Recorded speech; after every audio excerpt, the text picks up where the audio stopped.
Il est probable qu'elle ait été présente à chaque moment du chemin de croix, parce qu'on aura la confirmation par les évangiles qu'à la croix. Si elle est à la croix, c'est qu'elle a suivi son Fils jusque-là. Alors on est amené à penser que Marie marchait en pleurant, les yeux remplis de larmes tout le temps. Et plus loin, déjà au mont du Calvaire, l'évangile de Jean nous informe qu'auprès de la croix se trouvait la mère de Jésus, Marie, femme de Clopas, et Marie-Madeleine. Alors il faut penser que Marie est accompagnée des femmes que les hommes sont probablement cachés. On sait que Pierre a été reconnu lors du procès de Caïphe. Ils sont recherchés. Et puis arrive un verset qui est très important dans le contexte marial, c'est Jean 19, « Voyant Jésus, sa mère, et près d'elle, le disciple bien-aimé. » La sollicitude du Fils est très belle, n'est-ce pas? Il dit « Femme, voici ton Fils. » Puis il dit au disciple « Voici ta mère. » Dès cette heure-là, le disciple l'accueillit chez lui. Jésus va être crucifié.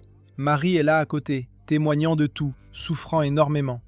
C'est de là que vient l'image de la Pietà, qui est si marquante. C'est un vendredi très triste et tragique qui est presque terminé. Joseph d'Arimathie a reçu de Ponce Pilate l'autorisation de descendre le corps de Jésus de la croix, une permission spéciale.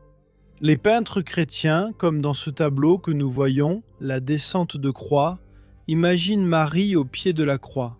Ce tableau est très beau, n'est-ce pas? L'expression qu'il saisit et nous présente est merveilleuse. On sait qu'à ce moment-là, le maître de Nazareth, Jésus, crucifié, condamné, va avoir son corps nettoyé et oint d'huile, enveloppé dans un drap blanc, le Saint-Suaire. Les évangiles ne le disent pas, mais on imagine que Marie est là, qu'elle est proche, pleurant profondément, ressentant sa douleur de mère inconsolable.